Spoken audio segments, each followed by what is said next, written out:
FSN Radio. It's all about what's next. Go to financialsurvivalnetwork.com and sign up for your free weekly newsletter. You'll also get 3 free reports. The Financial Survival Network. It's all about what's next.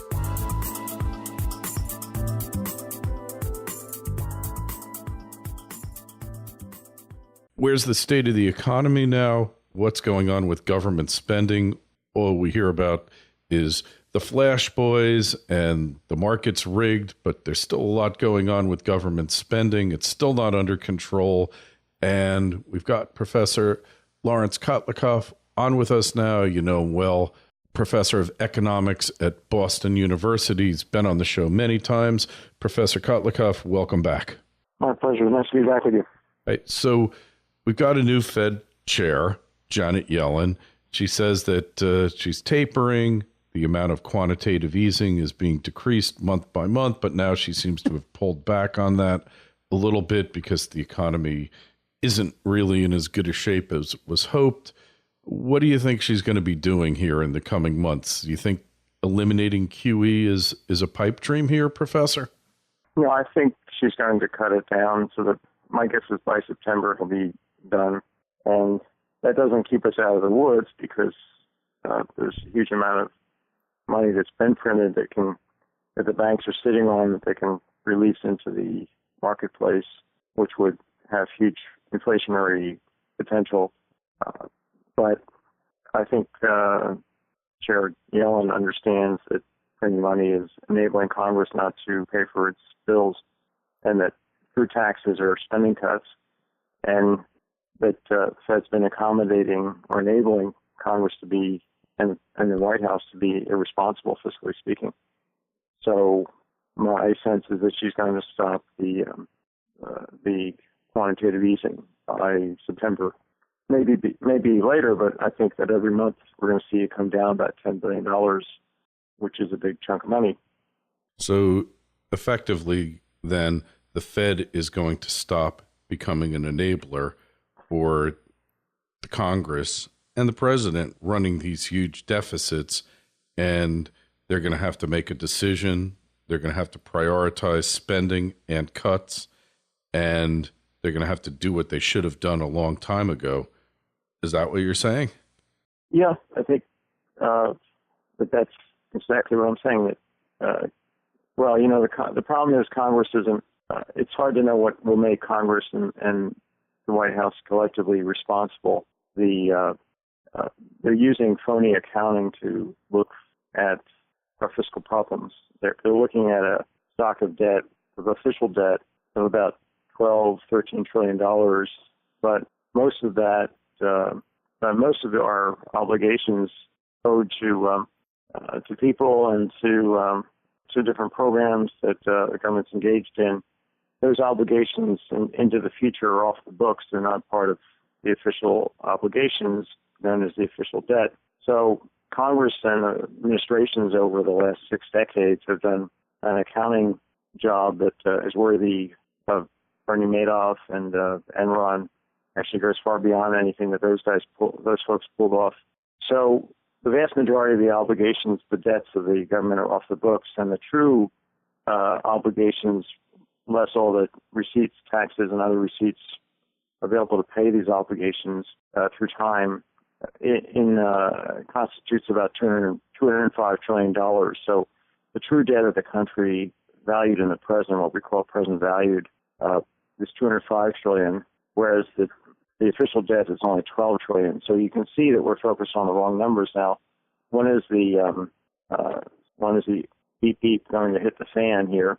Well, over time, as the baby boomers retire, we're going to be spending more and more money at the federal level for their retirements, and that's been anticipated, but hasn't been dealt with and planned for and saved up for. So over time, we're going to start running larger and larger official deficits, and at some point, somebody on Wall Street will wake up to understand the country's broke, that the $205 trillion is going to show up eventually in the books as a big official debt, but nobody sees it today because it's not on the books. The future obligations aren't on the books. It's only when those future obligations come due, which they will, because 78 million baby boomers aren't going to go away, and they're all being owed about $40,000 on average. When those obligations come due, and for example, when I myself am now 63, when I become 70, I'll start getting my Social Security checks. That's an example of these obligations coming due. That will show up in the official misleading bookkeeping, and it will be too late. Yeah, so she's effectively going to force Congress's and the administration's hands to deal with this situation. Well, I don't know. I don't think they're going to look at if you're driving at 90 miles an hour over a cliff and you don't look out the front window, you just start looking at your cell phone and you're texting, you'll keep driving over that cliff. So I don't know that Congress administration you'll start seeing a larger deficit for sure. In terms, we got to realize that there's the gross debt and the debt in the hands of the public. So what Congress is focused on is the gross debt and that's been issued, not the net debt. That's what the debt ceiling is about, the gross debt, not the amount of debt after the Fed has printed money and bought back some of this debt. So I think this will put some pressure on Congress, but I think ultimately they'll keep engaging in the same bookkeeping games and they'll just keep pushing this problem into the future, and it will get worse. So I don't have great hopes for what's going to happen here. I think we may lessen the inflation risk by having the quantitative easing end, but the ultimate, disaster going over the cliff is still there. The cliff is getting, a steeper and steeper cliff. But correct me if I'm wrong, the international community's appetite for the U.S.'s debt has greatly diminished. So basically, the Fed had become the purchaser of U.S. debt of last resort, and now they're going to be withdrawn as a buyer. So who's going to be left to buy the U.S.'s debt? That's really the question. Well, that's a good point. Yeah, if the Fed's decision not to keep buying up the debt impacts interest rates, which it could well do, then interest rates will go up, and on the outstanding debt, the Treasury will have to pay higher interest because they're rolling over the debt quite a bit. So a lot of it is short term. So short term and as well as medium long-term interest rates on these bonds could go up. That'll show up as higher interest payments in the federal budget and put more pressure on Congress to fix things. But again, if you're driving in New York with a map of Los Angeles, which is what Congress and the White House are doing, you will still be getting lost and running right into the East River or the Hudson. We have something called the Inform Act, which is a bill that's in front of Congress. Got 8 bipartisan senators, Democrats and Republicans, who've sponsored the bill. If you go to theinformact.org, you'll see a website where you can endorse the bill. It's been endorsed by over 1,000 economists, including 16 Nobel Prize winners, people like George Shultz and David Stockman, and very prominent people have endorsed the bill. And so far it's going nowhere in Congress in terms of getting passed. But this is the economics profession saying that we need to do fiscal gap accounting. That's what the Inform Act is all about, saying we need to put everything on the books, do honest accounting. And it's not getting passed because Congress and the White House want to keep lying to the public. So all your listeners, if they want to actually do something to correct these problems that I'm describing, they need to get on board and push the Inform Act really, really, really hard with their senators and then their members of the House of Representatives, because that's where we can get things to at least get the right map in front of the country.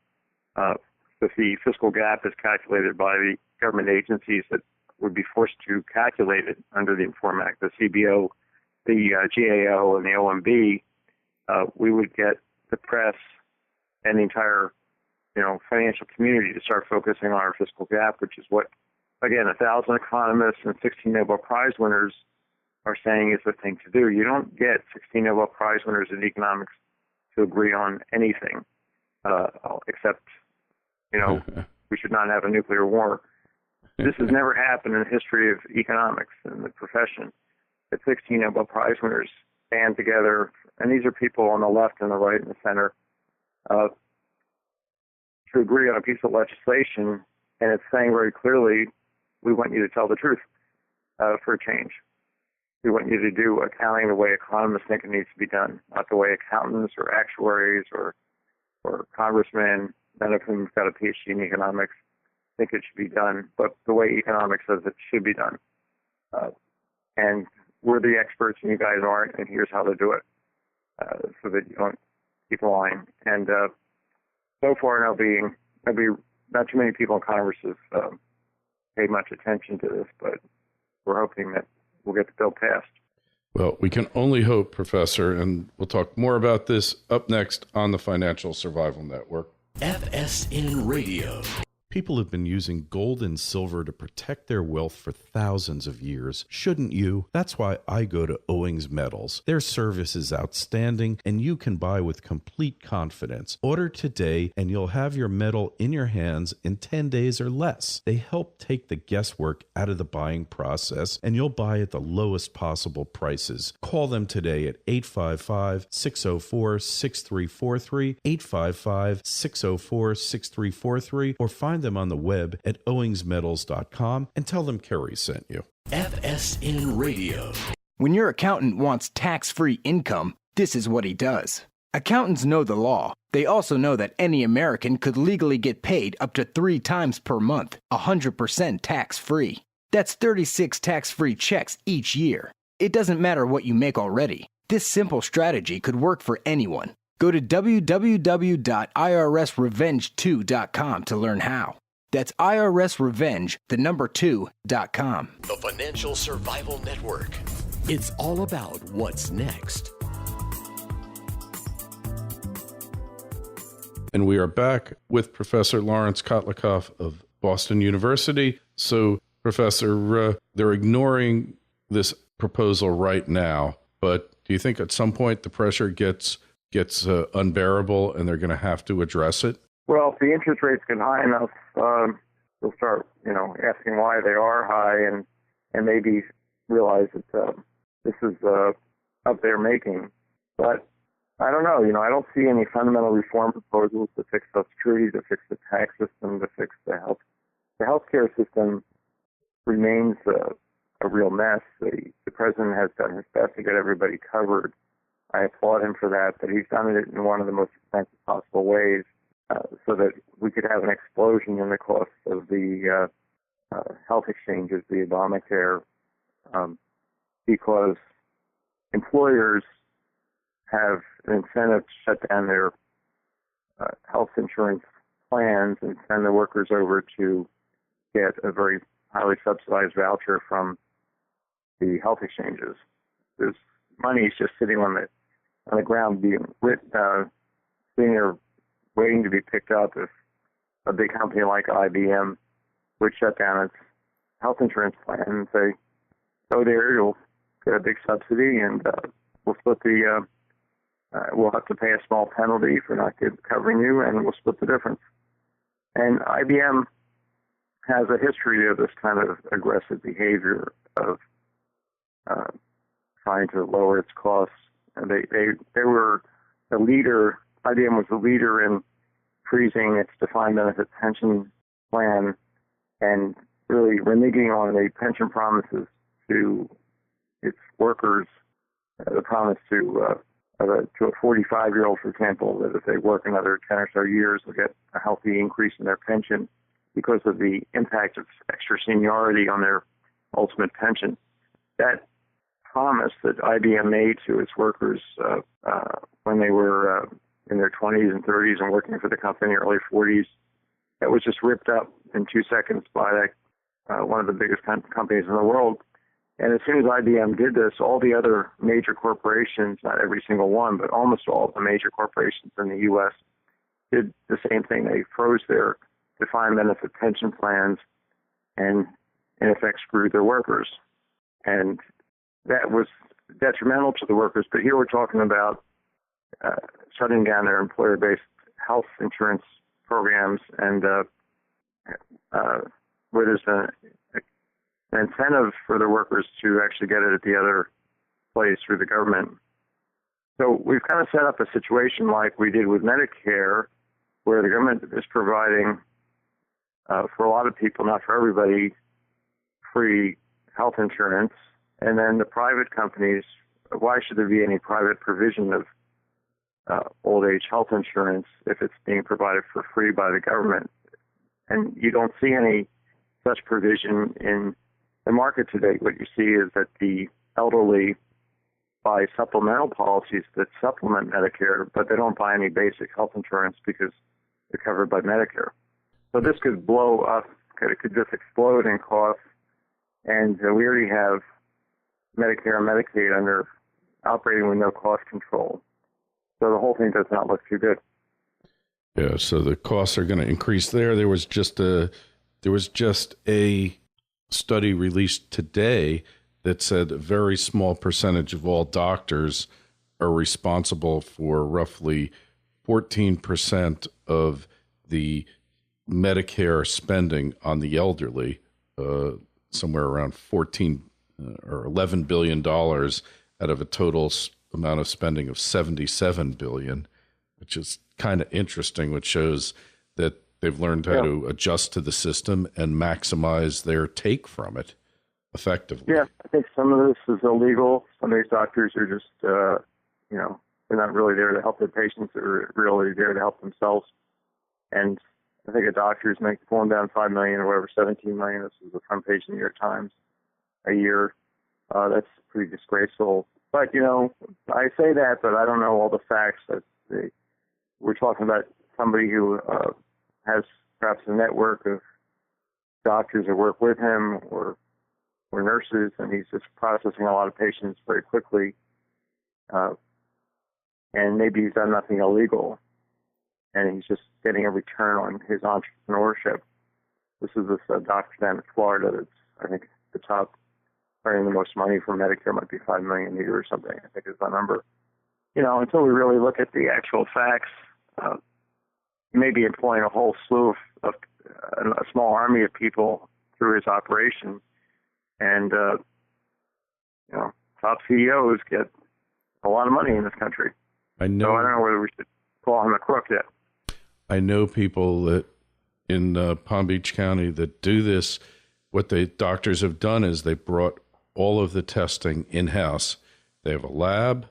They have they do the stress tests and many other tests that would normally be sent out, and they become this little mini conglomerate all under one roof.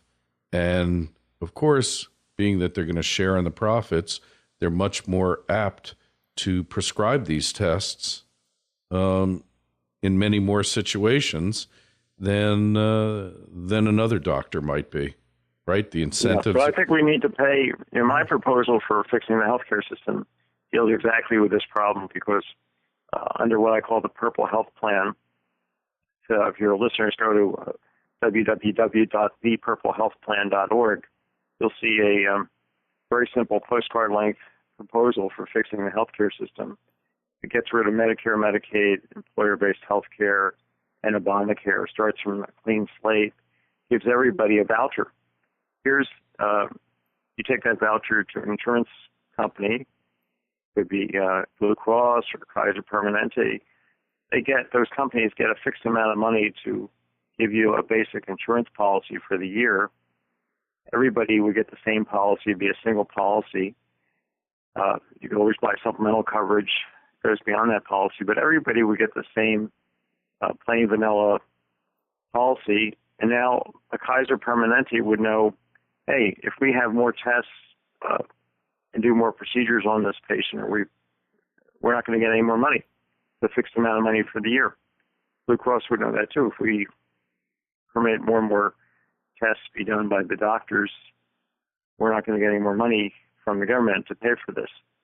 And the total amount of the vouchers that would be provided would be kept at 10% of GDP so the country doesn't go broke. Everybody has a basic health plan. We have cost containment. We have an overall budget, 10% of GDP, which is kind of what we're now spending. We keep it at 10% of GDP. And the people with pre-existing conditions would get bigger vouchers so that there'd be no cherry picking in the marketplace. The insurance companies would, first of all, not be allowed to turn anybody down if they wanted to buy the basic plan, but they'd also be compensated for people that have more health needs, so that there would be no incentive for them to try and turn somebody down or get them to go somewhere else. Sure. So there is a way to fix this that doesn't give doctors an incentive at the market on the margin to prescribe extra procedures in order to reap in more money. You know, if you look at Kaiser Permanente, they hire their doctors directly. The doctors don't earn another penny more if they order more tests. And then Kaiser also knows that if it doesn't give people adequate care, they won't come back next year and re-up. And that's what would happen under this system. Ultimately, you'd hire, you'd sign up with a Kaiser, Cleveland Clinic, or some big, what amounts to a big HMO, and get a certain level of care that's affordable by the country. And there'd be no incentives in here for gaming the system. Yeah, makes a lot of sense. I'm not sure about the single payer aspect, but at least. Well, it's the key thing here is that it's everybody. Let's suppose that everybody needed an apple.